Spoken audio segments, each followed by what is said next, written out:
Did you date someone you supported through tough times only for them to leave? Maybe you helped them get on their feet, and once they were okay, they ended the relationship. And now you're left feeling foolish for investing so much energy and wondering what you meant to them in the first place. Or you're left wondering if you did something wrong or if you could have done something different to get them to stick around.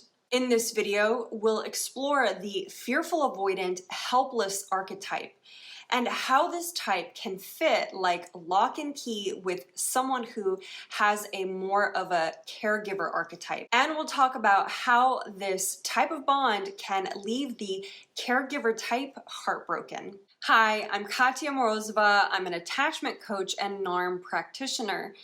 I help people become secure in their relationships using the wisdom of attachment theory.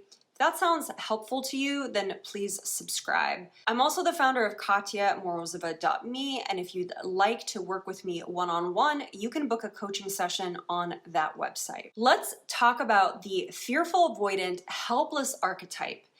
So a person with this type can come across as dependent, as someone who needs to be taken care of.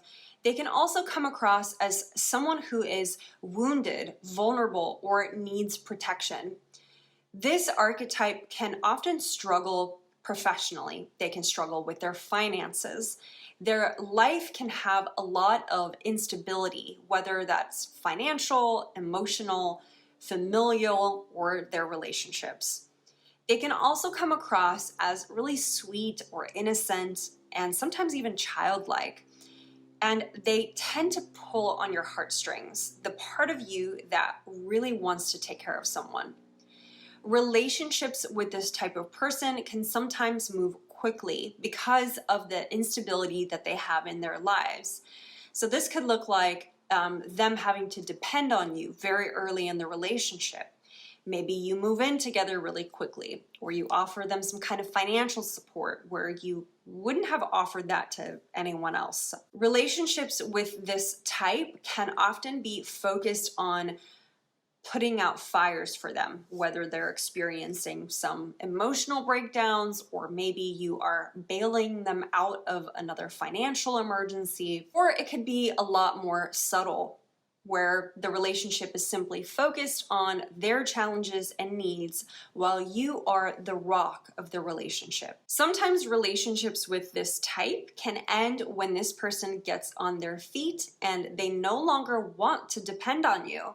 They may begin to feel stifled by the amount of support that they once welcomed, or were even reluctant to receive. This doesn't have to mean that this person was using you and then consciously discarded you. This is just the dynamic that the helpless type and the caregiver type create when they get together. And we're going to talk more about that later in this video.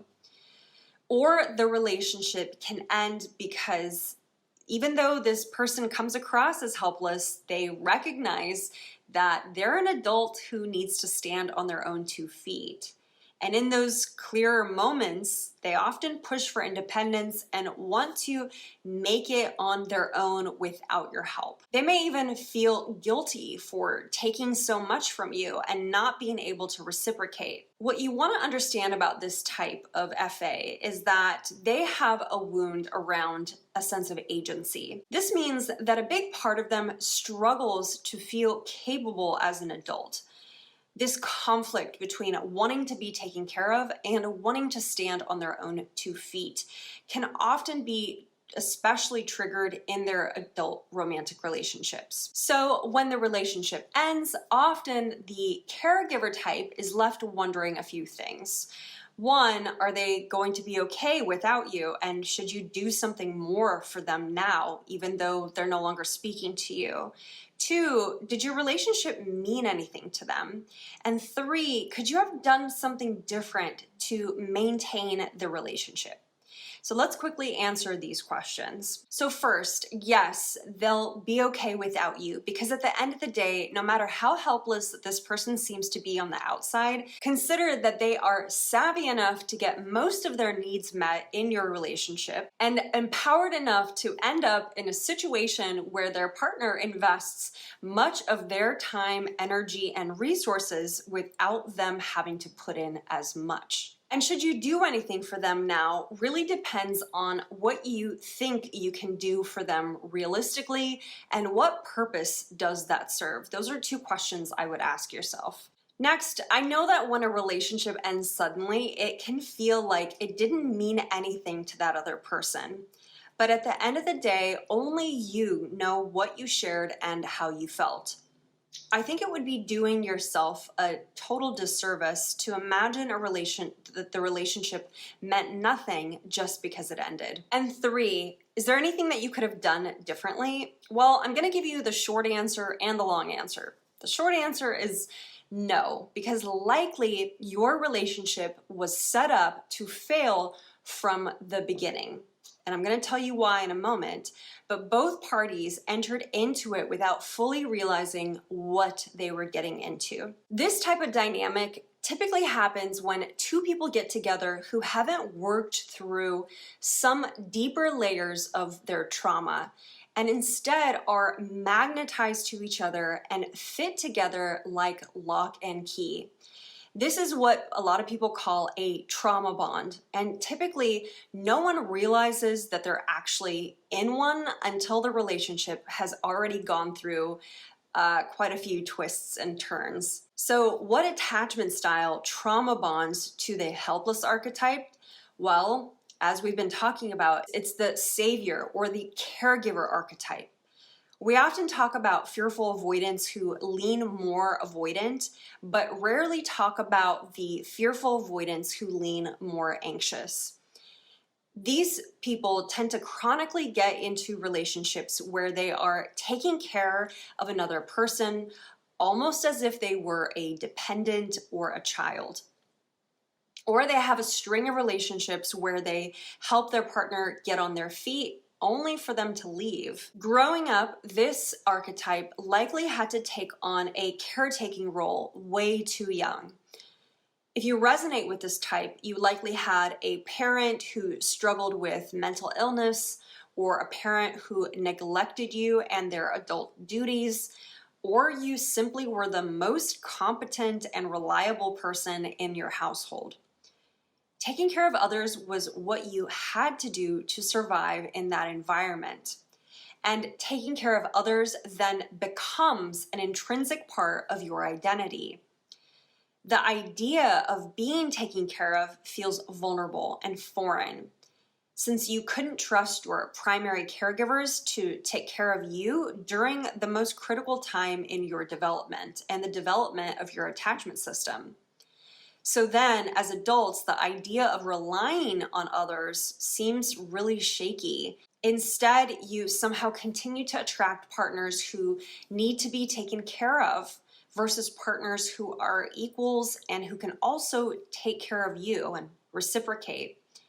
If this sounds like you and you're struggling to recover from the helpless caregiver dynamic, here are some things to remember. First, there was nothing more that you could have done for this person, and the likelihood that you did enough or even too much is pretty high because your attachment system is wired to take care of the people around you, to pay attention and serve the people around you, and not really wired to take care of yourself. 2, letting other people earn your giving nature is going to support you in having relationships that feel more balanced. 3, you have value outside of what you give. That's right. You are worthy and you have value outside of you having to do and put in so much effort all of the time. And 4, learning to recognize your needs and ask for what you need and want will make your relationships 100% more fulfilling and will attract reliable partners to you. If you'd like support in integrating these lessons into your mind, heart, and attachment system, then I recommend exploring one-on-one coaching. You can book a session using the link in the comments or on my website at katyamorozova.me. Did you find this video helpful? If you did, hit the like button and subscribe if you want to watch more videos on the fearful avoidant attachment. By the way, do you want me to make more videos about the fearful avoidant caregiving type or the helpless type? If so, let me know in the comments below and let me know what you want to learn about. Thanks so much for watching, and I'll see you on the next one. Bye.